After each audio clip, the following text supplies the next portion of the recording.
You survived your second, yes, second, summer of Trump.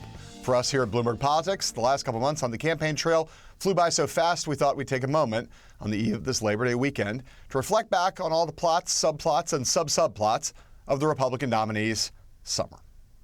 If you are saying he can't do his job because of his race, is that not the definition of racism? No, I don't think so at all. He's a Mexican. We're building a wall between here and Mexico. Many Republicans are watching this in horror. Claiming a person can't do the job because of their race is sort of like the textbook definition of a racist comment. The condemnation of the Speaker of the House of his own party's presumptive nominee is extraordinary. Get used to it. There's going to be more of it. When I'm elected, I will suspend immigration from areas of the world where there is a proven history of terrorism against the United States. I do not think a Muslim ban is in our country's interest. I do not think it is reflective of our principles, not just as a party, but as a country. Right now, the biggest thing going on in this presidential race is a lot of the media and a lot of Republicans, mostly ones who don't want Trump to win, but including some who do, think that this thing is being cooked right now in a way that'll be difficult for Trump to recover from. You know, the Republicans, honestly, folks, our leaders have to get tougher. This is too tough to do it alone. But you know what? I think I'm going to be forced to. The notion that you can go it alone, that you can become the President of the United States as the nominee of the Republican Party with no help from anyone, it's all me, it's all going to be me, it's not in touch with reality. Donald Trump used his signature line, "You're fired," today. Donald Trump with a message for his campaign manager, "You're fired." Why did Trump get rid of Corey Lewandowski?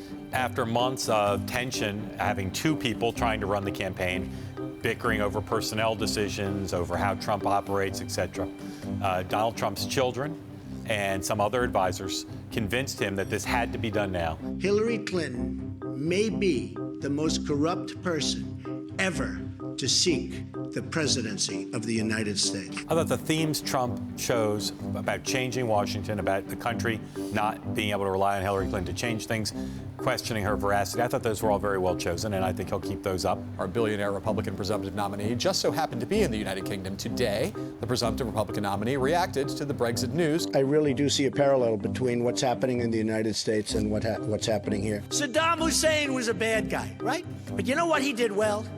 He killed terrorists. The Saddam thing has gotten as much, if not more, attention than the stuff that he said about Hillary and her email practices and Comey and all that stuff. It's the Republican sweepstakes speculation that has reached critical mass today.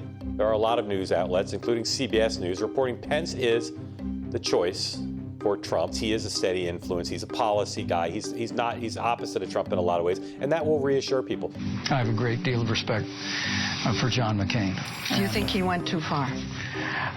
You could say yes. That's okay. On that one, you could say yes. Clearly, this man is not a politician. For a lot of people, the performance of the two of them on 60 Minutes was sort of cringe-inducing in some ways because you have Mike Pence saying these things about various issues that he doesn't clearly believe. Melania, speech, plagiarism. Here's what happened. Twitter says she copied Michelle Obama. This has set a lot of Republicans back to being concerned about the competence of the campaign. They have done nothing to turn the page on a narrative which is killing them. Stand and speak and vote your conscience. Everyone here is still talking about the fallout from last night, Ted Cruz's endorsement-less speech. I think there's no doubt he heard Donald Trump. I humbly and gratefully accept your nomination. I thought it was pretty good, and I think it certainly ended the convention on a high note as compared to what they were facing just a day before. Russia, if you're listening, I hope you're able to find the 30,000 emails that are missing. There's no upside for Donald Trump to give ammunition to the Democrats in this moment. Gold Star families of U.S. service members killed in combat are now demanding an apology from the Republican nominee, who repeatedly tore into the appearance of Captain Khan's mother and father at the Democratic convention. As if all of this wasn't enough trouble for Donald Trump, his campaign is also dealing with a different controversy from over the weekend. He's not going into Ukraine, okay? Just so you understand. He's not going to go into Ukraine. Russia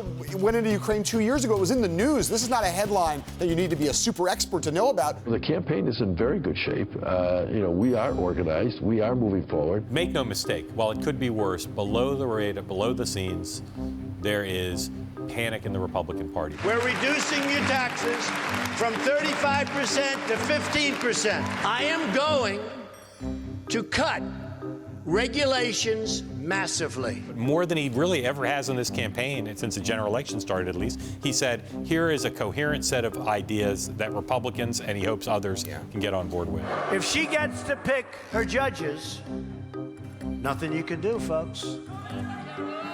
Although the Second Amendment people, maybe there is, I don't know. He loves to be a showman. He loves to joke. This is a joke that was not appropriate. I call President Obama and Hillary Clinton the founders of ISIS. They're the founders. Ratings challenge that CNN report so seriously that I call President Obama and Clinton the founder of ISIS and MVP. They don't get sarcasm, which might help explain his new campaign slogan, Trump 2016, could I be any lower in the polls? Donald Trump has shaken up and expanded his senior staff with just 3 months left until Election Day. If Kellyanne Conway really gets on the plane with Trump, goes to events and keeps him focused, that improves his chances of winning. Paul Manafort, the Trump campaign chair, out. My father just didn't want to have the distraction looming over the campaign and quite frankly looming over all the issues that Hillary's facing right now. You're living in poverty. Your schools are no good. You have no jobs. What the hell do you have to lose? The nihilism of what do you have to lose? Right. That's, as arguments go, I mean, you have to hand it to Trump for innovating. El Donaldo flew to Mexico City for his first meeting with the foreign head of state. We did discuss the wall. We didn't discuss payment of the wall. That'll be for a later date. We will build a great wall along the southern border, and Mexico will pay for the wall.